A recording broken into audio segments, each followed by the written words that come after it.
ചായ. ഒന്ന് പോടി ഇവിടുന്ന്. ഇങ്ങനെ നീയല്ലേ പാത്രം കഴിയേ? എന്റെ സേവനാഴി ഇവിടെ. ആണ്ടൊരു സാധനം. നിക്കടാ അവിടെ. മമ്മി എങ്ങോട്ടാ? എനിക്ക് അലക്കണം, തേക്കണം, വാവേണിട്ട് ചായ ഉണ്ടാക്കി കൊടുക്കണം.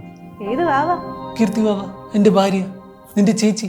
എന്റെ സേവനാഴിക്ക് ഒരു തീരുമാനം ഉണ്ടാക്കാതെ ഇവിടെ ഒരിടത്തും പോകാൻ പറ്റൂല. ഇതെന്ത് സാധനം? അത് മോളെ ഈ ഇടിയപ്പം ഉണ്ടാക്കുന്ന ഒരു സാധനം. എന്താ ഇവിടെ ഒരു ബഹളം? അച്ഛ അമ്മയുടെ സേവനാഴി കാണുന്നില്ല, എന്നെയാണ് വിടുന്നുമില്ല. അവനെ വിട്, അവൻ കൊപ്പറാട്ടം പോകേണ്ടതല്ലേ. ഡാഡി, നിനക്ക് ഞാൻ വേറൊരു സേവനാഴി വാങ്ങിച്ചു തരാം. അതിന്റെ അച്ഛൻ ഭരിക്കണ എനിക്ക് എന്താ? വാസു, നീ ഇതുവരെ പോയില്ലേ? നിനക്ക് വിറക് കിട്ടാനുള്ളതല്ലേ? എന്നെ വിടുന്നില്ല ഡിയ. നീ SI ടെസ്റ്റ് കഴിഞ്ഞ് നിൽക്കല്ലേ? എന്റെ സേവനാഴി കണ്ടുപിടിച്ച. ഓക്കെ, ഞാൻ ഇന്നലെ ഡ്യൂട്ടി കഴിഞ്ഞ് വരുമ്പോ വാസു നിലം തുടക്കായിരുന്നു, അച്ഛൻ TV കാണായിരുന്നു, പിന്നെ മിന്നു നീ ഇന്നലെ അടുക്കളയിൽ പാത്രം കഴുകാൻ. Yes, you are the culprit. അതങ്ങ് സമ്മതിച്ചു കൊടുത്തു. വെയിറ്റ്, ഇന്നലെ ഉറങ്ങിക്കിടന്ന് നീ അടുക്കളയിൽ കയറി വെള്ളം കുടിക്കാൻ ഇറങ്ങിയത് 10 മിനിറ്റ് കഴിഞ്ഞോ? നീ എന്തെടുക്കായിരുന്നു?